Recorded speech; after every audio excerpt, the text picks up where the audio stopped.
স্তানিস্লাভস্কি অভিনেতার প্রস্তুতি। অনুবাদ ব্রজসুন্দর দাস। প্রথম পরিচ্ছেদ, প্রাথমিক পরীক্ষা। পরিচালক টলস্টয়ের কাছে আজ আমাদের নাট্যানুশীলনের প্রথম পাঠ। আমরা সকলে মনের মধ্যে অধীর উত্তেজনা নিয়ে অপেক্ষা করছিলাম, কিন্তু উনি ক্লাসে এসেই এক অপ্রত্যাশিত ঘোষণা করে বসলেন। বললেন, আমাদের প্রত্যেককে নিজের নিজের পছন্দ মতো এক একটি নাট্যাংশের নাট্যক্রিয়া মঞ্চের উপরে অভিনয় করে দেখাতে হবে। বললেন, তিনি আমাদের মঞ্চের দৃশ্যপটের ব্যাকগ্রাউন্ডে পরিপূর্ণ সাজসজ্জায় সজ্জিত অবস্থায় পাদপ্রদীপের আলোয় এবং অন্যান্য আনুষঙ্গিক পরিবেশের মধ্যে দেখতে চান। কেননা কেবলমাত্র তাহলেই তার পক্ষে আমাদের ভেতরকার প্রকৃত নাট্য প্রতিভা উপলব্ধি করা সম্ভবপর হবে। প্রথমে প্রস্তাবটা মনে মনে কারো পছন্দ হয়নি। পছন্দ হয়েছিল কেবল গাট্টা গোট্টা গোছের যে অল্প বয়সী যুবকটি ছোটোখাটো থিয়েটারে ইতিমধ্যে অভিনয় করেছিল দু একবার তার। আর হয়েছিল দীর্ঘায়ী সুন্দরী মেয়েটির, সোনার মতো যার চুলের রং, নাম সোনিয়া ভেলিয়ামিনোভা, আর ওই হুল্লোর প্রিয় ছোকরা ভানিয়া ভুনোৎসভের। তবে আস্তে আস্তে পরিকল্পনাটায় আমরা ক্রমশ অভ্যস্ত হয়ে উঠলাম। ক্রমশ উজ্জ্বল পাদপ্রদীপের আলো আমাদের প্রলুব্ধ করতে লাগলো। অনুষ্ঠানটা ক্রমশই মনে হতে লাগলো আকর্ষণীয়, এমনকি প্রয়োজনীয়। ভূমিকা বেছে নেওয়ার ব্যাপারে আমি আর আমার দুই বন্ধু পল সুস্তভ আর লিও পুশুচিন প্রথমে অনাড়ম্বরতার পক্ষপাতী ছিলাম। আমরা হালকা কমেডির কথাই ভেবেছিলাম প্রথমে, কিন্তু আমাদের চারিদিকে গোগোল, অস্ট্রোভস্কি, চেকভ প্রভৃতি নামগুলো উচ্চারিত হতে লাগলো অনর্গল। ফলে দেখি কখন আমাদের আইডিয়া গেছে বদলে। আমাদের অজান্তেই যেন আমরা ঠিক করে ফেলেছি কাব্যে লিখিত সাড়ম্বর পোশাক পরিচ্ছদে সজ্জিত কোনো ভূমিকাই আমরা বেছে নেব। আমাকে আকৃষ্ট করল মোজার্ট, লিওকে স্যালিয়েরি, পলকে ডন কার্লো। তারপর আমরা ভাবতে লাগলাম শেক্সপিয়ারের কথা। ভাবতে ভাবতে আমার পছন্দ হয়ে গেল ওথেলোকে। তারপর যখন পল ইয়াগো করবে বলে ঠিক করলো, তখন তো সোনায় সোহাগা। হল ত্যাগ করার আগে আমরা জানতে পারলাম পরদিনই আমাদের প্রথম মহড়া। বাড়ি পৌঁছলাম একটু দেরিতে। আমার ওথেলো বইখানা পেরে আনলাম। তারপর সোফার উপর আরাম করে বসে পড়তে আরম্ভ করলাম। কয়েক পৃষ্ঠা পড়তে না পড়তেই নিজে অভিনয় করার একটা দুরন্ত ইচ্ছা আমায় পেয়ে বসলো। যেন নিজের অজান্তেই, যেন কতকটা অনিচ্ছা সত্ত্বেও আমার হাত, পা, মুখের পেশিগুলো সব আমার শরীরের অত্যন্ত ভেতরকার কি যেন একটা আন্দোলিত হতে শুরু করলো। বইখানা রেখে দিলাম। হাতির দাঁতের একটা কাগজ কাটা ছুরি দেখতে পেলাম। দীর্ঘ ছোড়ার মতো করে সেটা আমার কোমরের বেল্টে গুজে ফেললাম। মাথায় বাঁধবার কাপড় হলো আমার স্নান করার আশোয়ালা তোয়ালেটা। বিছানার চাদর আর কম্বল জড়িয়ে শার্ট আর লম্বা ঢিলে জামার আকৃতি দাঁড় করালাম। ছাতাটা চেপে চুপে গোটাতে সেটা খাটো তরবারিতে পরিণত হলো। তবে মুশকিল হলো ঢালের অভাব। আমার ঘরের পাশেই ছিল খাবার ঘর। সেখানে ছিল একটা বড় ট্রে। সেই ঢালই হাতে নেবার পর নিজেকে মনে হতে লাগলো একজন সত্যিকার বড় যোদ্ধা। এদিকে আমি নিজে তো একজন সভ্য মানুষ। আমার অবয়বের মধ্যে সভ্য মানুষেরই আকৃতি, অথচ ওথেলো জাতিতে আফ্রিকান। সুতরাং তার আকৃতিতে, অবয়বে আদিম জীবনের কিছু না কিছুর, হয়তোবা ব্যাঘ্রসুলভ কিছুর ছাপ থাকা দরকার বলে মনে হচ্ছিল। আমি কয়েকটা ব্যায়াম শুরু করলাম, যাতে আমার হাঁটা চলাটা কতকটা পাশবিক, জান্তব হয়ে ওঠে। এমনই নড়াচড়া করতে করতে দু একটা ভঙ্গি আমার খুব লাকসই বলে মনে হচ্ছিল, খুব উচ্চ মানের। ইতিমধ্যে কখন যে 5 ঘন্টা কেটে গিয়েছে আমি একটুও টের পাইনি।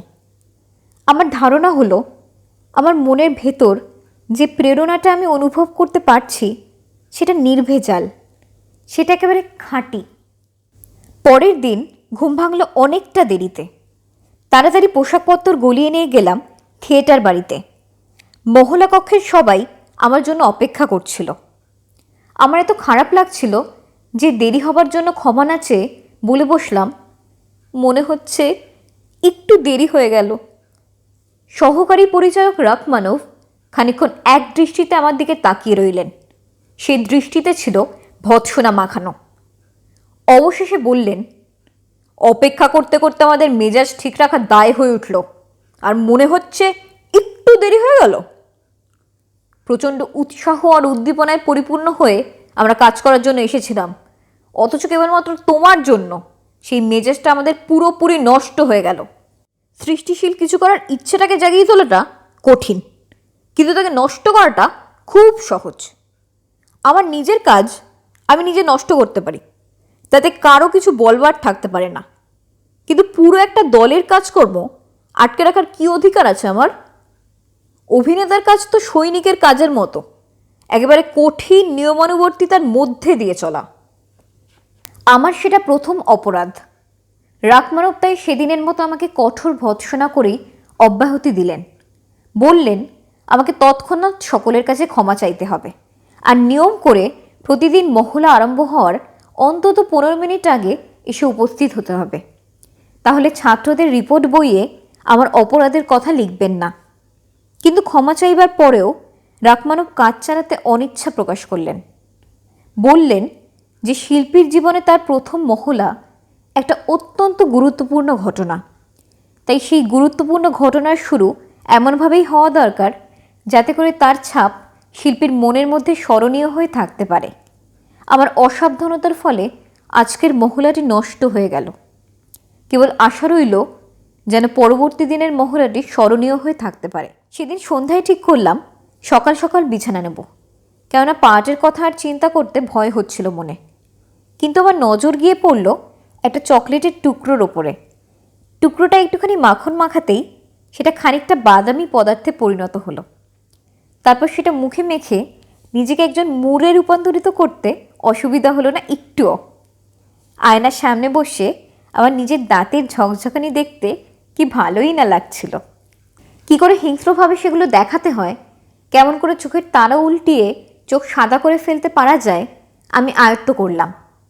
মেকআপ সম্পূর্ণ করার জন্য পোশাক পরতেই হলো, আর পোশাক পরবার সঙ্গে সঙ্গে সেই অভিনয় করার ইচ্ছাটা এসে গেল আমার মনের মধ্যে।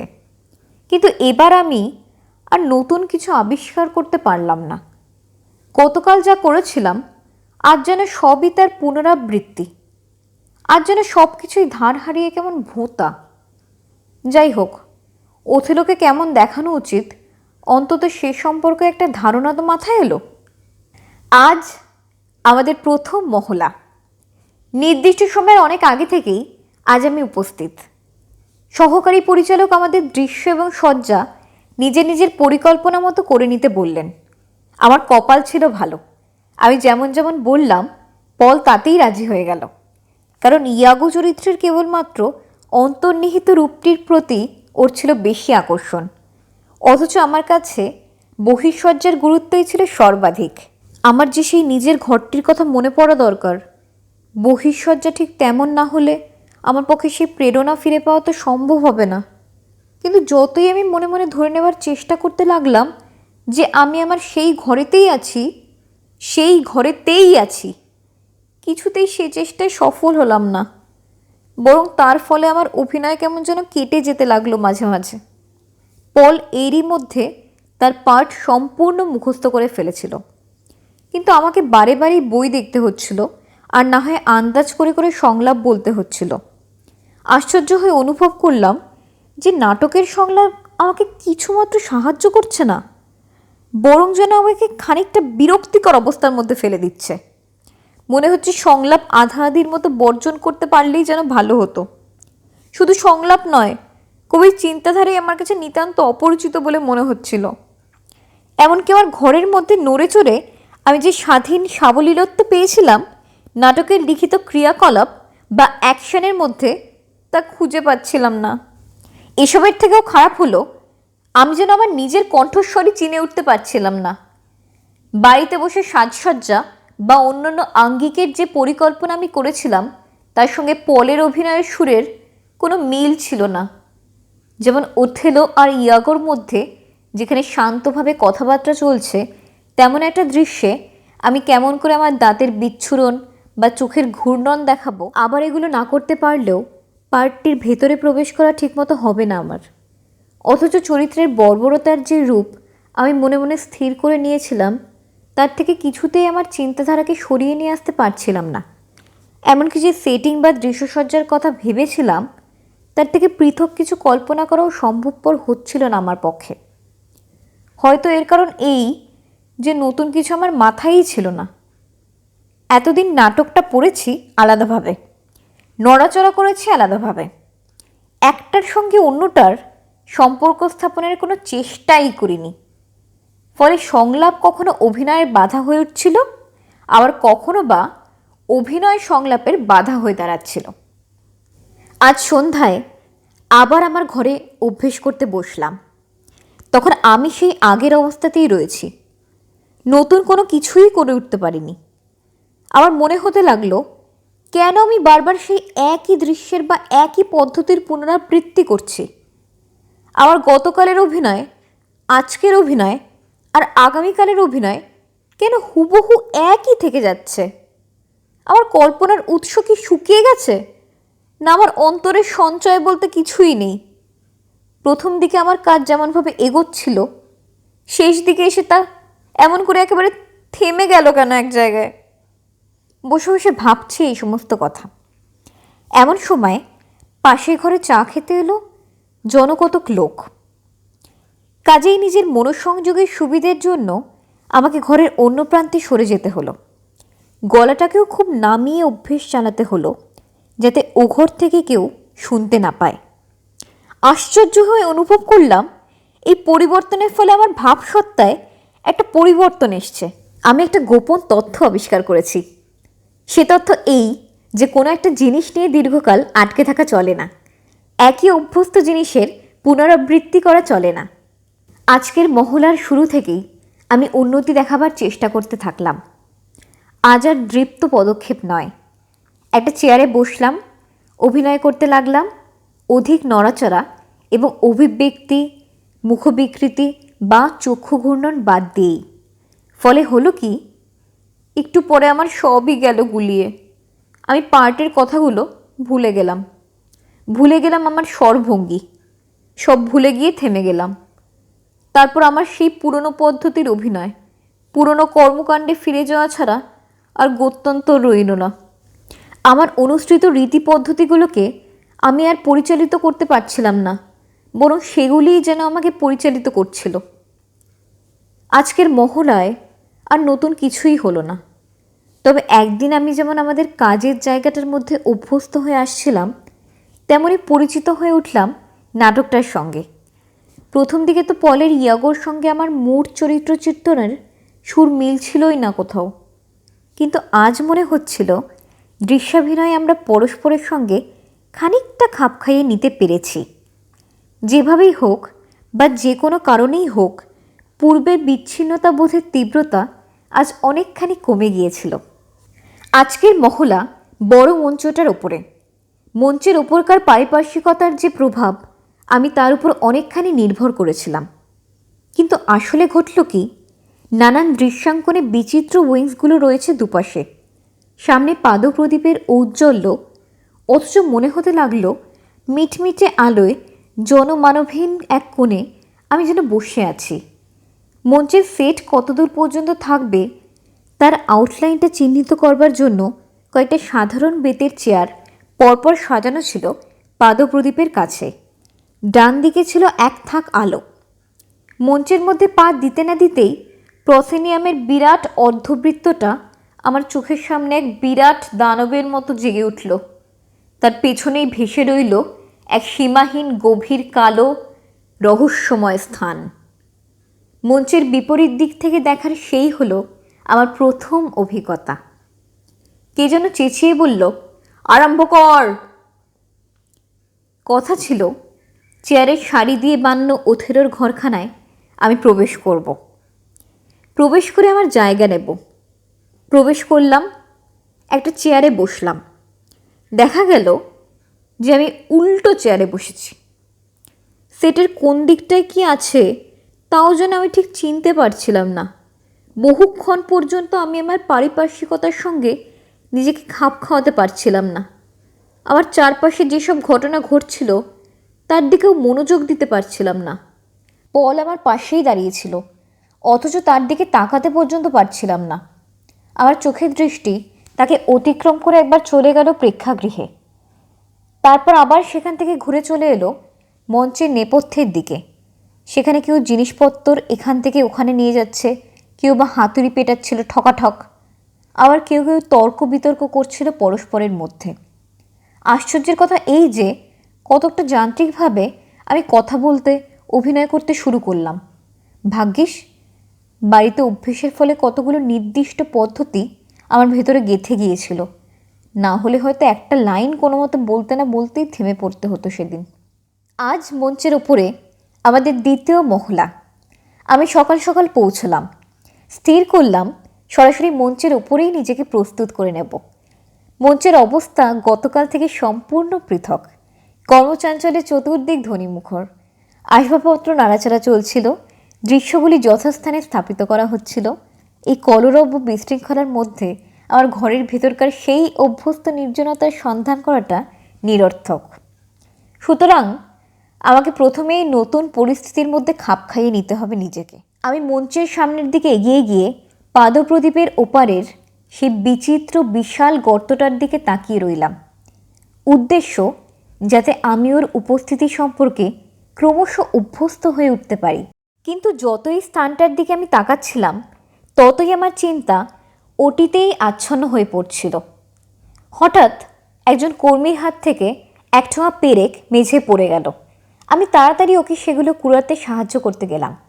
আর ঠিক সেই সময়ে যখন আমি পেরেকগুলো কুড়াচ্ছিলাম, সেই সময়টাতে যেন আমি ওই বিশাল মঞ্চের মধ্যে বসে আমার সেই ঘরের মধ্যকার নিভৃতি আবার খুঁজে পেলাম। কিন্তু হায়, পেরেকগুলো তোলাও হয়ে গেল। আবার আমি সেই মঞ্চের বিশালত্বের নিষ্পেষণে পিষ্ট হতে থাকলাম। মঞ্চের সামনে যেখানে বাদ্যবৃন্দ বসে, আমি তাড়াতাড়ি সেখানে নেমে গেলাম। অন্যান্য দৃশ্যের মহলা আরম্ভ হলো, কিন্তু আমার পালা কখন আসবে সেই কথা ভেবে আমি এতই উত্তেজিত অবস্থায় ছিলাম যে সামনের কোনো কিছুই আমার নজরে আসছিল না। এমনই অপেক্ষা করতে থাকার একটা সুবিধে আছে। মনটা তখন সেই সময়টার জন্য অপেক্ষা করা ছাড়া আর কোনো কাজ খুঁজে পায় না। আর তাই যে কথা ভাবতে ভয় করে, তেমন কথা সেই সময় ভুলে থাকা যায়। আমাদের পালা আসতে আমি মঞ্চের উপরে উঠে গেলাম। সেখানে বিভিন্ন পালায় ব্যবহৃত এটা সেটা নিয়ে একটা সেটের কাঠামোর মতো তৈরি করা হয়েছে। তার মধ্যে কতকগুলো উল্টোপাল্টা আসবাবপত্র, সমস্তই অবিন্যস্ত। তা সত্ত্বেও আলো পড়াতে মঞ্চের সাধারণ অবস্থাটা আমার কাছে বেশ মনোরম বলেই মনে হচ্ছিল, এবং ওথেলোর জন্য তৈরি ঘরের সেটে আমি নিজেকে বেশ স্বাভাবিক বোধ করছিলাম। যেন আমার ঘরের সঙ্গে এই স্থানের একটা সামঞ্জস্য আমি সুদূর কল্পনায় নিয়ে আসতে পারছিলাম। কিন্তু যে মুহূর্তে পর্দা উঠল আর আমার সামনে প্রেক্ষাগৃহটি দৃশ্যমান হলো, সেই মুহূর্তেই আমি সেই প্রেক্ষাগৃহটির সম্মোহনে আচ্ছন্ন হয়ে পড়লাম। সেই সঙ্গে ভেতরে ভেতরে আমি কতকগুলি আশ্চর্য অনুভূতির স্পর্শ পেলাম। সেট অভিনেতাকে আবদ্ধ রাখে, পশ্চাৎ মঞ্চকে ঢেকে ফেলে। অভিনেতার মাথার উপরে বড় বড় অন্ধকারময় স্থান, পাশে উইংস, যেন ঘরের প্রান্তদেশ। এমনই আধার নিবৃত্ত অবস্থা বেশ মনোরম। কিন্তু এর মন্দের দিকটা হচ্ছে, এমন অবস্থায় আবার মনোযোগটা বাইরের দর্শকের দিকে চলে যায়। আমার এই ভীতির ফলে আরেকটা ব্যাপার হলো কি, অভিনেতা হিসেবে দর্শকদের কৌতূহলকে জাগিয়ে রাখবার একটা দায়িত্ব যে আমার আছে, এই কথাটাই আমার মনের মধ্যে সঞ্চারিত হলো। এই দায়িত্ববোধ সঞ্চারিত হওয়ার ফলে আমার মানসিক অভিনিবেশ নষ্ট হয়ে গেল। আমি যা যা করব বলে ভেবে রেখেছিলাম তার কিছুই করা হলো না। যেমন করে কাজের মধ্যে নিজেকে সরাসরি নিক্ষেপ করে ফেলবো বলে ভেবেছিলাম, তেমন করে আর হলো না। মনে হতে লাগলো যেন আমি খুব বেশি রকম তাড়াহুড়ো করে ফেলছি। কাজেও তাড়াহুড়ো, কথায়ও তাড়াহুড়ো। জানলার সামনে বসে থাকা ট্রেনের যাত্রীর সামনে দিয়ে যেমন টেলিগ্রাফের তারগুলো খুব দ্রুত সরে যায়, আমার হলো ঠিক সেই অবস্থা। আমার পূর্ব নির্বাচিত অভিনয়ের বিশেষ বিশেষ প্রিয় জায়গাগুলি ঠিক ওই টেলিগ্রাফের খুঁটির মতোই সামনে থেকে দূরে চলে যাচ্ছিল। মনে হচ্ছিল একটু সামান্য মাত্র ইতস্তত করলেই বিপর্যয় হবে। আজ ড্রেস রিহার্সাল, অর্থাৎ সজ্জিত অবস্থায় মহলা, মেকআপ নিতে হবে, পোশাক পরতে হবে। কাজে অন্য দিনের চেয়ে বেশ তাড়াতাড়ি থিয়েটারে পৌঁছলাম। আমাকে একটা সুন্দর ড্রেসিং রুম দেয়া হলো, আর দেয়া হলো একটা ঝকমকে ঢিলে পোশাক, যাকে বলে গাউন। গাউনটা সত্যিই সংগ্রহশালায় রাখার মতো। মার্চেন্ট অফ ভেনিসে মরক্কোর যুবরাজের পরার জন্য ওটা ব্যবহার করা হতো। আমি ড্রেসিং টেবিলের সামনে বসলাম। ড্রেসিং টেবিলের উপর সাজানো রয়েছে নানা রকমের পরচুলো, খাটো খাটো চুলের অংশ, রঙের পাত্র, তৈলাক্ত রং, পাউডার ব্রাশ ইত্যাদি। ব্রাশ দিয়ে আমি খানিকটা গাঢ় বাদামি রং মুখে লাগাবার চেষ্টা করলাম, কিন্তু সেটা এত তাড়াতাড়ি শুকিয়ে গেল যে তার আর কোনো চিহ্নই রইল না। তারপর আবার ধুয়ে ফেলতে লাগলাম। ফল হলো না ভালো। আঙুলে খানিকটা রং নিলাম, মুখে মাখলাম, কোনো ফল হলো না। কেবল হালকা নীল রংটাই যা একটু কাজে লাগলো। তবে ওথেলো রূপসজ্জার জন্য ওটা যে খুব কার্যকরী হবে এমন মনে হলো না। মুখে খানিকটা আঠা লাগিয়ে খানিকটা দাড়ি জোরবার চেষ্টা করলাম। আঠাটা চটচর করতে লাগলো আর দাড়িটা খোঁচা খোঁচা হয়ে রইল। তারপর একটার পর একটা পরচুলা পরার চেষ্টা করতে থাকলাম। মেকআপবিহীন মুখে পরচুলাগুলো খুব সাজা সাজা দেখাতে লাগলো। এরপরে হতাশ হয়ে আবার সব কিছু ধুয়ে উঠিয়ে ফেলতে লাগলাম। কিন্তু কি করে যে ওই সামান্য মেকআপটুকু তুলতে হয় তাও আমি জানতাম না। এই সময় পাতলা চেহারার এক লম্বা মানুষ, চোখে চশমা, গায়ে লম্বা সাদা অ্যাপ্রন, তিনি ঘরে প্রবেশ করলেন। এসে তিনি ঝুঁকে পড়ে আমার মুখ নিয়ে কাজে লেগে গেলেন। আমি ততক্ষণ ধরে যা যা মুখে মেখেছিলাম সব প্রথমে ভেজলিন দিয়ে তিনি তুলে ফেললেন। তারপর নতুন করে তাদের রং লাগালেন। রঙগুলো শক্ত দেখে ব্রাশটা একটু তৈলাক্ত করে নিলেন। আমার মুখটা একটু তেলতেলে করে নিলেন সঙ্গে সঙ্গে। ফলে ব্রাশের সাহায্যে এবার খুব মোলায়েমভাবেই মুখে রঙের প্রলেপ পড়তে লাগলো।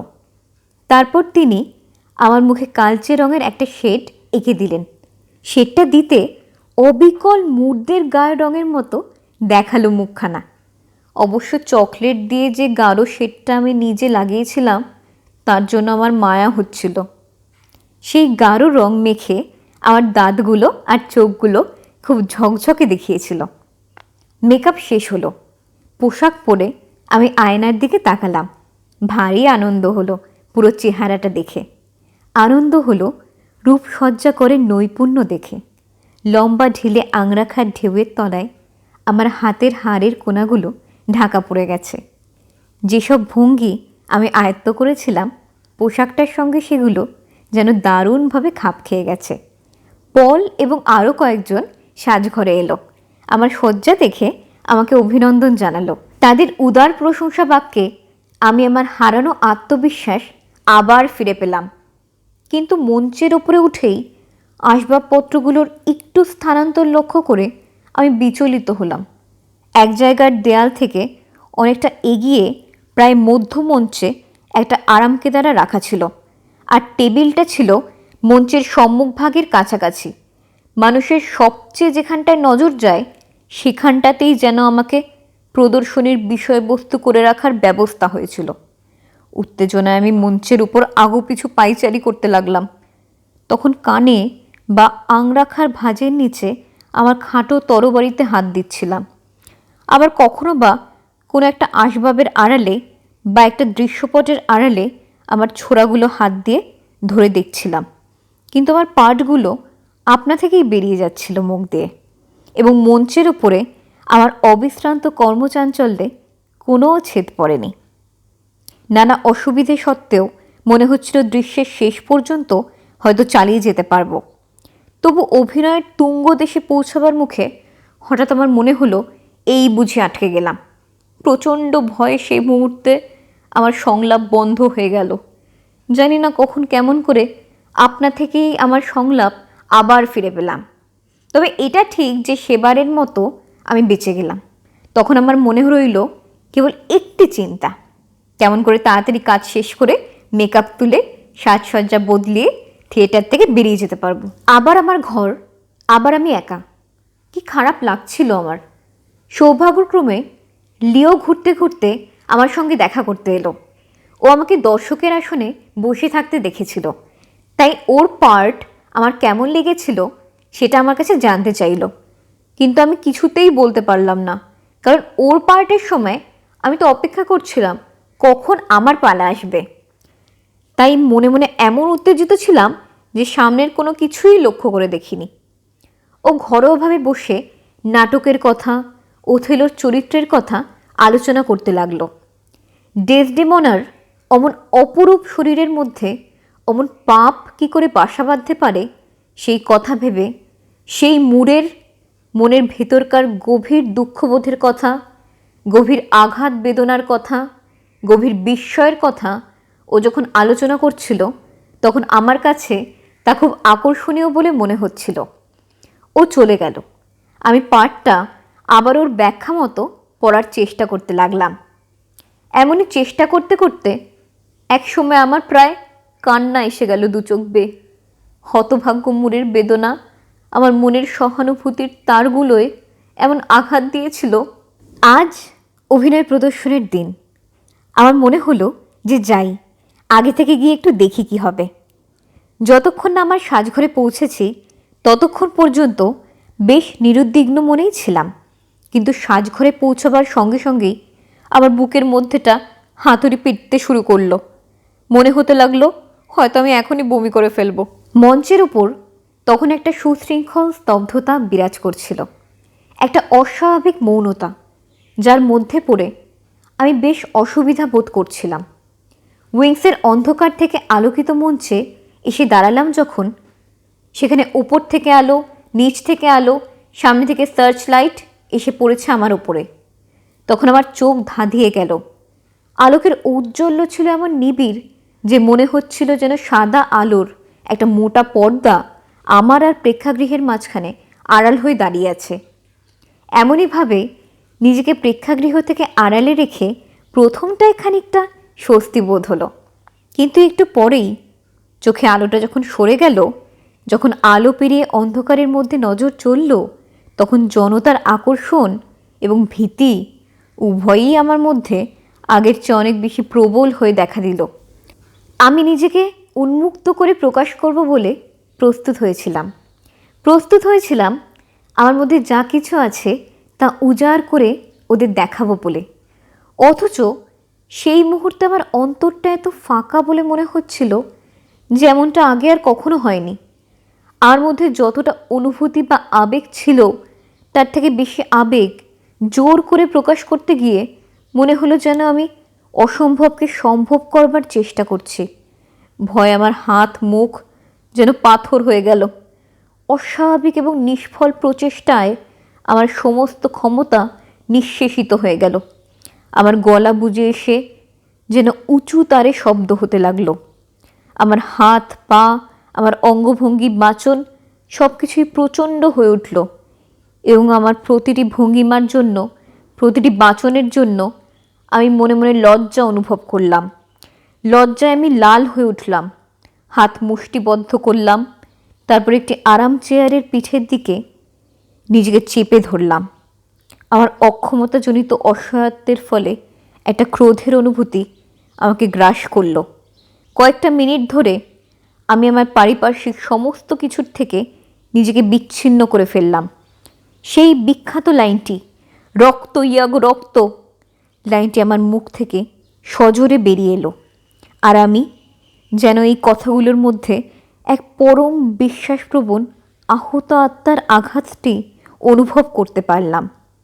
ওথেলো চরিত্রের লিওকৃত ব্যাখ্যা সহসা আমার মনে পড়ে আমার অনুভূতিকে সঞ্জীবিত করে তুলল। শুধু তাই নয়, আমার মনে হলো একটা মুহূর্তের জন্য যেন শ্রোতারা সবাই সামনের দিকে ঝুঁকে টান হয়ে বসল, আর যেন প্রেক্ষাগৃহে দর্শকের মধ্যে একটা মৃদু গুঞ্জন অনুরণিত হয়ে উঠল। যে মুহূর্তে এই প্রশংসা অনুভব করলাম, ঠিক সেই মুহূর্তে কেমন একটা উদ্দীপনা আমার মধ্যে টকবক করে ফুটে উঠল। আমার সঠিক মনে নেই কেমন করে আমি দৃশ্যটা শেষ করেছিলাম, কেননা আমার চেতনা থেকে পাদপ্রদীপের আলো আর সামনের সেই কালো বিশাল গর্ত সমস্তই অন্তর্নিহিত হয়ে গিয়েছিল। আমি তখন সকল ভয় থেকে মুক্ত। আমার শুধু মনে আছে যে আমার মধ্যেকার এই পরিবর্তন দেখে পল প্রথমে আশ্চর্য হয়ে গিয়েছিল, তারপর আমার সৃষ্ট অনুভূতিতে সংক্রামিত হয়ে আত্মসমর্পিতভাবে অভিনয় করে চলছিল। তারপর ঘণ্টার শব্দের সঙ্গে পর্দা নামল, বাইরে প্রেক্ষাগৃহে প্রশংসার ধ্বনি উঠল, আর আমি হলাম আত্মবিশ্বাসে পরিপূর্ণ। বিরতির সময় অভ্যাগত তারকার মতো ভঙ্গিমায় নির্লিপ্ত উদাসীন্যে আমি বাইরে প্রেক্ষাগৃহের দর্শকদের মধ্যে গেলাম। অর্কেস্ট্রা বসার ঘেরা জায়গায় আমি আমার বসার একটা স্থান করে নিলাম, যাতে করে সহজেই আমি পরিচালক এবং তার সহকারীর নজরে পড়তে পারি। বসলাম এই আশায় যে হয়তো ওরা আমাকে কাছে ডেকে কোনো সপ্রশংস মন্তব্য করবেন। পাদপ্রদীপ জ্বলে উঠল, পর্দা উঠল, আর তার সঙ্গে সঙ্গে মারিয়া মালোলেতকোভা বলে এক ছাত্রী সিঁড়ির ওপর থেকে যেন উড়ে নেমে এলো। নেমে সে আছাড় খেয়ে মেঝেতে পড়ে ছটফট করতে লাগলো। তারপর বাঁচাও বাঁচাও বলে এমনভাবে চিৎকার করে উঠল যে আমার বুকের রক্ত হিম হয়ে গেল। তারপর সে উঠে পড়ে কতগুলো সংলাপ এত দ্রুত বলল যে তার এক বর্ণও বোঝা গেল না। অবশেষে একটা কথার মধ্যেখানে যেন পার্ট ভুলে গিয়েও থেমে গেল। তারপর দুহাতে মুখ ঢেকে উইংসের আড়ালে চলে গেল। একটু পরে পর্দাটা নেমে এলো, কিন্তু তখনও আমার কানের মধ্যে তার সেই চিৎকারটা বাজছে। একটি প্রবেশ, একটি সংলাপ উচ্চারণ, আর তারই সঙ্গে ওর সমস্ত অনুভূতিটাই ছড়িয়ে পড়েছিল এপারে। আমার মনে হলো পরিচালকের চোখে মুখে যেন বিদ্যুৎ সঞ্চারিত হয়েছে। কিন্তু রক্ত ইয়াগো রক্ত, এই কথা বলবার সময় আমিও কি এমনই বিদ্যুৎ সঞ্চারিত করতে পারিনি যখন সম্পূর্ণ প্রেক্ষাগৃহই ছিল আমার আয়ত্তাধীনে।